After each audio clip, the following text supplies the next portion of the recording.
बाबा साईं बाबा के को जो है कि लोगों ने बहुत प्रताड़ित किया और उनके बारे में अनाप-शनाप बोलते हैं। उनके बारे में आपका क्या राय है? बहुत अच्छा प्रश्न पूछ लिया। मैं तो उल्टा चल के पूरा भारत विचरण करता हूँ, समाज को मैसेज देने के लिए कि उल्टा करना बंद कर दो, सब सीधा है। वैसे कहते हैं कि 7 चीज़ कभी भी साधु संतों को नहीं पूछनी चाहिए। नदी का मूल मत पूछो, साधु का कुल मत पूछो, साधु का अभ्यास मत पूछो, साधु की उम्र मत पूछो, साधु का नाम मत पूछो, इतिहास मत पूछो और हिसाब मत पूछो। मगर आजकल के पुलिस और नेता लोग हैं जो उसकी इतनी घटिया बात में चले जाते हैं कि जड़े मूड को गड़े मुर्दे को उखाड़ रहे हैं। तो जो अविवेकी है वही ऐसी बातें करते हैं कि वो कौन था न क्या नहीं। तो जो शंकराचार्य जी भी थे, उन्होंने भी साईं बाबा के बारे में बहुत अनाप-शनाप बोला। और बहुत से ऐसे अज्ञानी लोग हैं जो कहते हैं कि वो तो क्या बोलते हैं उसका नाम करके, तो ऐसा था, तैसा था, ये है, वो है, चाँद मियाँ है वगैरह, वगैरह। तो ये गलत बात है। तो जब मैं उल्टा चल के जा रहा था, तो मेरे सामने मीडिया वाले, टीवी वाले आ गए और मैं उस वक़्त सीढ़ी में ही था, उल्टा चल के गया था। तो मेरे को ऐसा प्रश्न पूछ लिया कि साईं बाबा के बारे में इतना हल्ला-हुल्ला गुल्ला मचा रहे हैं। पहले तो यही है कि पूछना ही नहीं चाहिए कि हिंदू मुस्लिम है, एक भगवान है। और ये जो हिंदू अपने आप को हिंदू, मुस्लिम, सिख, ईसाई बता रहा है ना, वो अभी आत्मज्ञान से तो बहुत दूर है, उसको अपनी पहचान ही नहीं है। तो मैंने आत्मसात के कर दिया उनको साक्षात्कार के रूप में कि जैसे हम कहते हैं कि Sai Baba, what is the meaning of the Sai Baba? Sai Baba का अर्थ क्या है? साईं बाबा कौन है? अहमदनगर किसको कहते हैं? महाराष्ट्र किसको कहते हैं? तो ये 4 शब्द की लाइन के अंदर में हमने कह दिया था। उसके बाद शंकराचार्य की बोलती बंद हो गई थी। जब हमने वो 4 लाइन शास्त्रार्थ कर दिया। कौन-सा 4 लाइन है तो वो वो भी 4 बताइए? लाइन है। तो कहते हैं कि भाई, लोग कहते हैं कि साईं बाबा, तो what is the meaning of the Sai Baba? Sai Baba का अर्थ क्या होता है? सा माने साक्षात, ई माने ईश्वर, बाबा माने पिता। साक्षात ईश्वर ही हम आप सबके पिता हैं। सा माने साक्षात, ई माने यीशु, सा माने साक्षात, ई माने अल्लाह, साई माने सिख, साई माने शिव, साई माने आई, साई माने माई, साई माने स्वयं, वी आर ऑल्सो। हम आप सब साईं हैं। लोग कहेंगे कि सीडी में आने वाले महाराष्ट्र में उसको साईं बाबा कहते हैं, कोई फ़कीर नहीं। यही है साईं का अर्थ। और फिर बोलते हैं कि सीडी, सीडी किसको कहते हैं? तो आप कहेंगे कि भारत में आया हुआ महाराष्ट्र और उसमें आया हुआ अहमदनगर जिला और उसमें कोई छोटा-सा गाँव सीडी, नहीं। तो हमने उसको शास्त्रार्थ के रूप में कह दिया कि सिर, इसके ऊपर कुछ है? नहीं। कुछ नहीं। ये क्या है? एड़ी। इसके नीचे कुछ है? कुछ नहीं। सिर एड़ी, सिर एड़ी, सिर एड़ी, यही शिरडी है।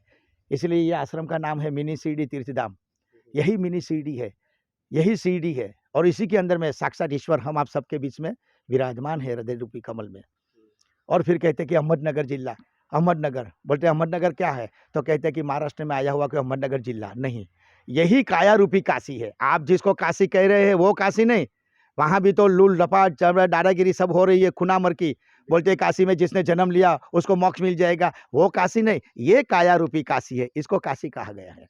और इसी के अंदर में अहमदनगर, अहम और मद से भरा हुआ ये नगर है कि नहीं? अहम माने मैंने किया, मैंने होता तो, और मद मानी मेरे पास इतनी प्रॉपर्टी, इतनी जायदाद, इतने बंगले, इतनी गाड़ी, इतने ज़मीन है, इसको मद कहते हैं। तो यही अहमदनगर है, अहम और मद से भरा हुआ ये नगर है।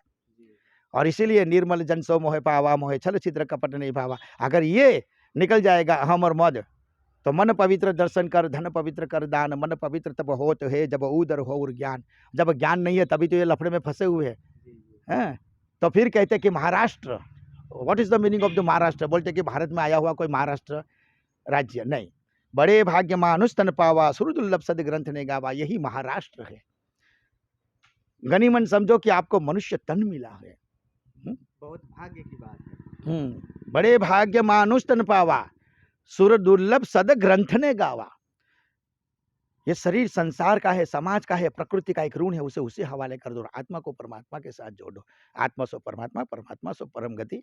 ज़्यादा ज्ञान के लिए समय निकाल के आना। हमारी साधना मौन पर रहती है। मैं 36 साल मौन रहा, बोलने का कुछ नहीं, लिख लिख के देता था।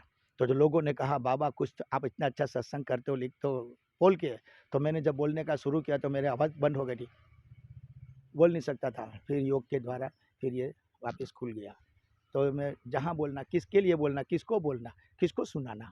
और इसलिए हमारे साधु साई में कहा है कि दीक्षा और भिक्षा पात्रता को देख के दी जानी चाहिए। पहले के ज़माने के संतों के सानिध्य में 14-14, 12-12 साल तक रुकना पड़ता था। आज तो आज चेला बन गए, गुरु के 5 चेले, चेले के 5,000, 5 लाख चेले। ये क्या है? हमने हमारा सत्संग में लिखा है, जब तक आपका देहधारी गुरु जिंदा है तब तक आप किसी को चेड़ा नहीं मोड़ सकते।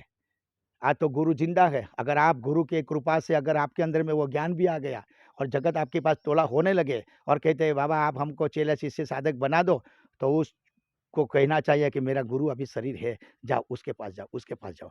मगर वो नहीं भेजता है, गुरु के 5 चेले और चेले के 5 करोड़ चेले, ये क्या है? वो नरक में जाएगा।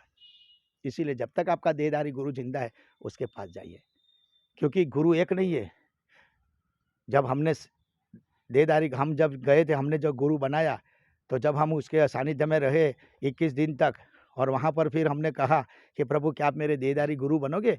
जब ये देहधारी शब्द का उच्चारण किया तो वो खड़े हो गए, मेरे को चिपक गए अपनी आसन से और योगीराज ऐसा करके मेरे को पीठ थपथपाया, क्योंकि हमारे अखाड़े द्वारे में कुंभ में किसी ने भी ये शब्द का इस्तेमाल नहीं किया, देहधारी गुरु, क्योंकि ये जितने भी है देहधारी गुरु में अभी फंसे हैं।